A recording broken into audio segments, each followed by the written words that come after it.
Alhamdulillah wassalatu wassalamu rasulullah maba'ad.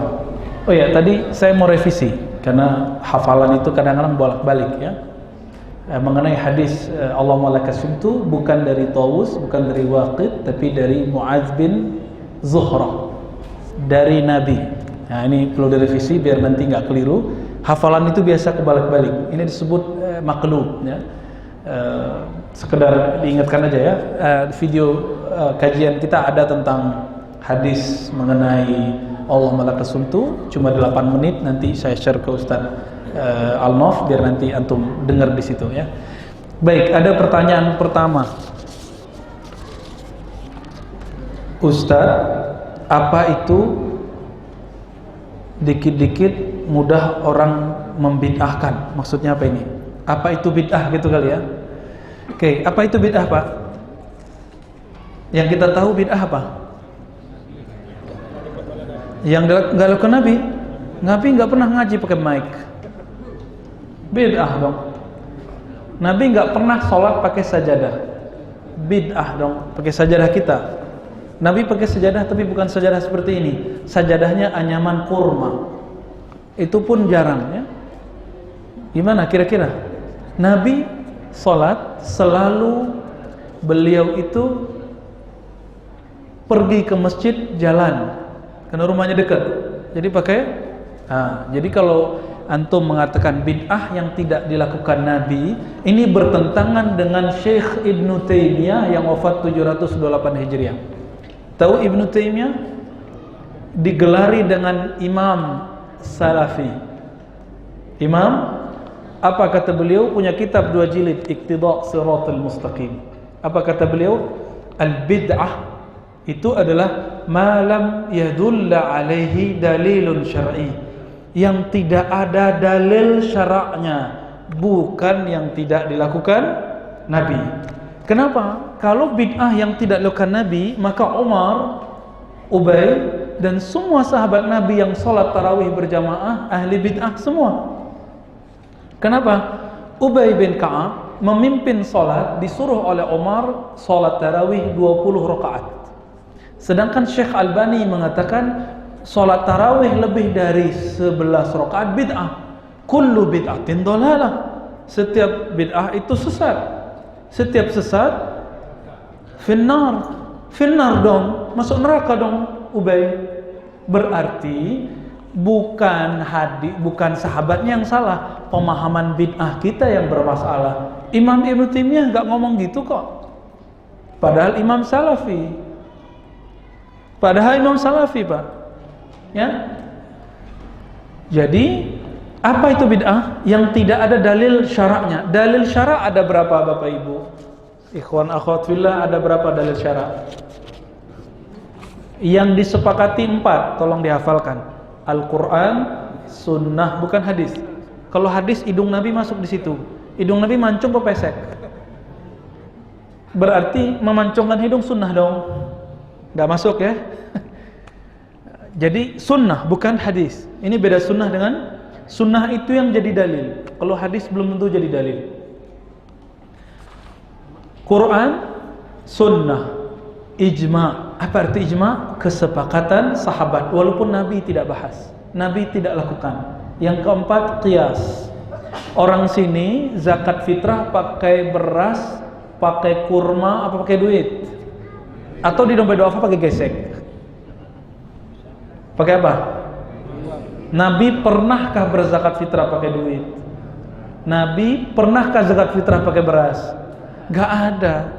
Orang sekarang lebih senang dikasih duit apa beras? Allahumma sholli ala Muhammad.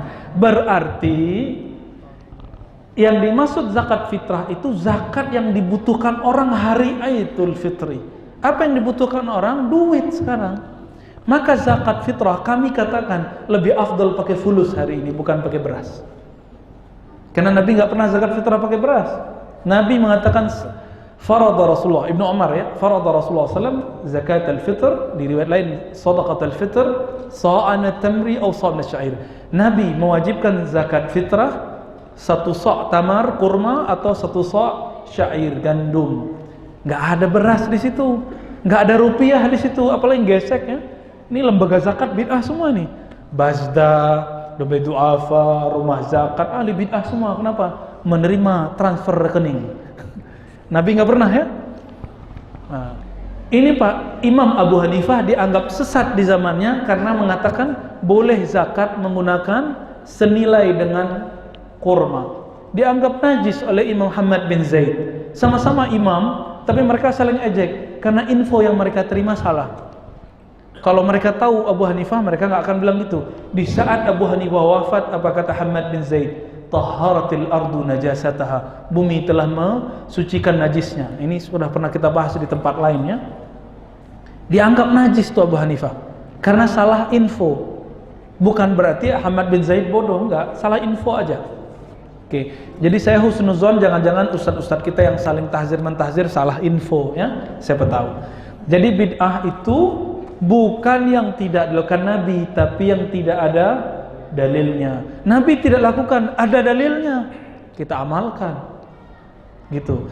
Apalagi ada yang diperdebatkan, ada maslahat. Contoh BPJS, Nabi pakai BPJS nggak Pak? Haram nggak? Wajib sekarang pakai BPJS Pak. Tahun 2020 antum nggak pakai BPJS, nggak bisa buat paspor, nggak bisa buat SIM, ya, nggak bisa jadi warga negara kita. BPJS. Kan ada yang bilang riba, no, bukan ya. BPJS itu maslahatnya lebih tinggi. Dulu orang sakit, mati sakit. Sekarang orang sakit, masuk rumah sakit cuma bayar dikit ya, yang nggak ditanggung oleh BPJS Kesehatan. Nah, maka BPJS masuk ke maslahat. Ini bukan lagi kampanye Pak ya. Bukan kampanye BPJS, saya bukan. Ini contoh aja. Nah, contohnya apa lagi? Nabi sahabat sekolah nggak? Nyantri nggak? Enggak ya. Terus kita masukin anak kita ke tahfiz segala macam. Kan sahabat nggak pernah sekolah. Masuk kemana itu? Ke bab maslahat. Ke bab apa? Maslahat. Oke. Jadi bid'ah itu nggak mesti yang tidak lakukan Nabi. Yang benar bid'ah yang tidak ada dalilnya. Ada lagi contohnya. Contohnya apa ya? Kalau kita hari raya, kita salam-salaman, minta maaf, lalu silaturahmi, itu masuk ke mana? Urf. Uruf itu bahasa lainnya adat. Mudik. Orang Pekanbaru mudiknya macam-macam ya. Ke Medan, ke Padang, ke Jambi, ada yang asli sini. Ada yang udah nggak mau pulang-pulang ya. Silaturahmi saat Ramadan, saat akhir Ramadan atau mudik itu tidak bid'ah. Itu masuk ke urf. Gitu ya. Oke, ini contoh cepatnya aja. Apa dalil nambah Sayyidina dalam tahiyatul namanya ya, dalam tasyahud? Dalilnya tidak eksplisit, dalilnya implisit. Jadi dalil itu ada yang langsung, ada yang tidak langsung. Dalil yang tidak langsung itu ada di Sahih Bukhari, yaitu ana sayyidu waladi Adam wala fakhar. Nabi bersabda, aku adalah sayyid, junjungan keturunan Adam tanpa sombong. Makanya ketika ada sahabat masuk, ada namanya Sa'ad bin Mu'az, Nabi mengatakan kumu li sayyidikum, bangunlah kamu menghormati sayyidmu.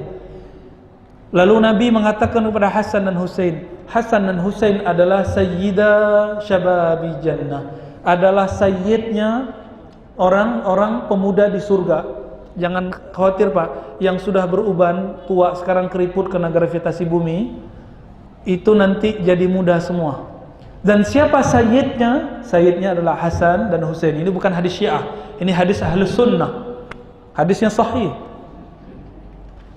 Kalau Hasan Husain disebut sayyid, Sa'ad bin Mu'az disebut sayyid, maka Nabi lebih utama dipanggil sayyid. Maka beliau bilang, ana sayyidu waladi Adam. Ini keturunan Adam apa keturunan kirdun? Keturunan monyet? Keturunan kera apa keturunan Adam?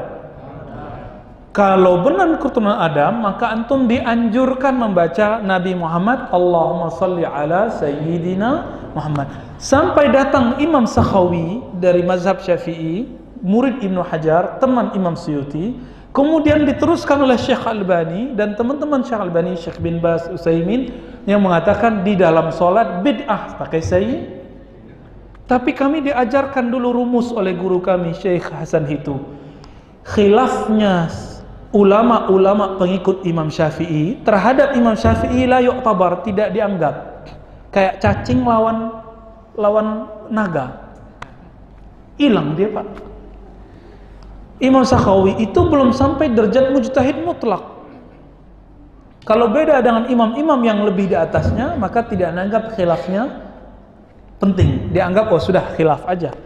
Jadi ikhtilaf ini, perbedaan ini baru muncul belakangan.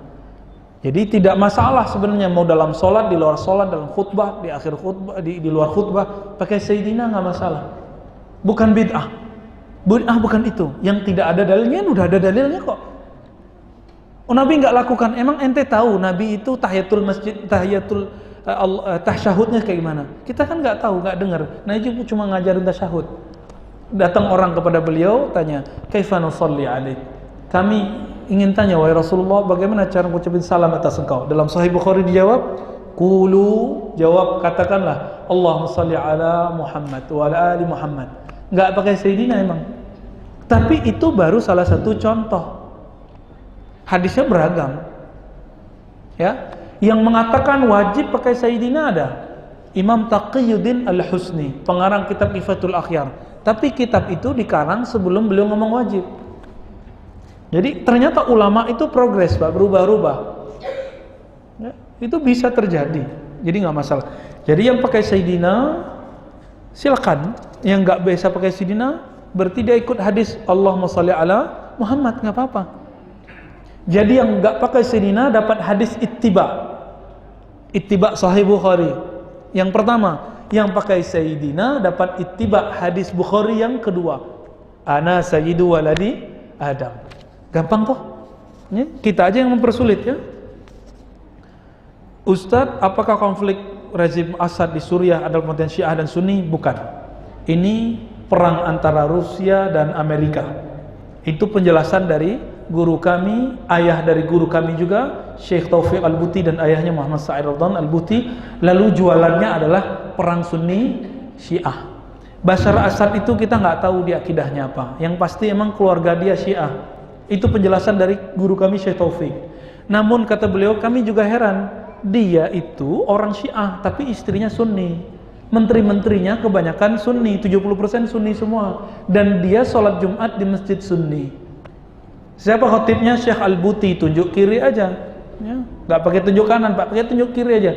Dan Syekh Al-Buti keluarganya tidak pernah menerima hadiah, gratifikasi atau apapun dari Bashar Assad 1% pun. Tapi dituduh beliau pro Assad. Nah, itulah sedihnya. Makanya kami menghindari untuk bicara politik. Nah, khusus untuk Suriah ini bukan pembantaian Syiah dan Sunni. Ini skenario Amerika dan Rusia. Ya. Turki bilang begini. Turki Menteri Luar Negerinya, Pak, bilang ke Assad, Assad, ente hentikan ngirim senjata ke orang Palestina, pasti Amerika langsung berhenti. Oh, kita kaget. Oh, ternyata ada faktor X. Makanya Turki tidak pernah ngirim langsung senjata ke Palestina. Ngirimnya dalam bentuk yang lain. Bashar Assad dengan pesan dari Syekh Al-Buti katanya bantu, langsung bantu, Pak. Makanya sampai hari ini kita nggak tahu Bashar Assad itu apakah dia taqiyah atau tidak, wallahu alamnya. Tapi saya punya sebuah logika. Kalau saya raja, saya presiden, punya negara, tiba-tiba ada orang mau meruntuhkan negara saya. Yang mau meruntuhkan itu mujahid atau pemberontak? Tuh, antum sudah tahu jawabannya ya. Itu yang buat skenario-nya Amerika. Makanya para pejuang-pejuang ini ada yang jihad beneran, ada yang berontak. Kelompoknya lebih dari 10 kelompok. Ada ISIS, ada Al-Qaeda, ada Nusrah, macam-macam namanya ya. Pecah, sama mereka saling bunuh. Di kota Aleppo, tempat salah satu guru kami di sana. Guru kami namanya Syekh Aswad Abdul Razak, sekarang pindah ke Jeddah.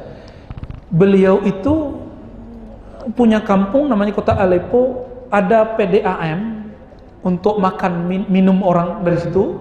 Kemudian ada PLN, Pak, gardu gedenya itu dibom oleh ISIS sambil takbir. Allahu Akbar, ngebom. Yang nggak makan siapa? Masyarakat sipil atau Asad? Asad di Damaskus, Pak. Kenapa yang diserang orang Aleppo? Maka saya mempertanyakan, jangan-jangan antum nggak jihad gitu? Karena jihad nggak mungkin menyengsarakan orang sipil. Nggak mungkin, dalam Islam tidak boleh menyengsarakan orang sipil. Nggak boleh bunuh anak kecil, nggak boleh bunuh orang tua, nggak boleh bunuh perempuan. Ini 3 bulan orang Aleppo tidak dapat cahaya listrik, tidak bisa masak, tidak punya air bersih. Antum bisa bayangkan, itu jihad atau berontak? Jihad apa jahat? Ya, jahat itu. Jadi kalau dapat berita jangan langsung ditelan ya. Tanya dulu. Dan mohon maaf, senior kita Ustadz Abdul Somad pernah dikritik oleh teman-teman kami tamatan Suriah. Karena ternyata info yang sampai ke Ustadz Abdul Somad dari salah satu gurunya beda gitu. Tapi itu nggak masalah. Yang penting saya punya guru di sana dan mereka orang yang lurus-lurus, tidak pernah menerima 1% pun, 1 rupiah pun, 1 dolar pun, 1 dinar pun, 1 lira pun dari pemerintah. Mereka ulama yang mandiri. Mereka cuma pengen satu, negerinya aman. Cuma itu, Pak.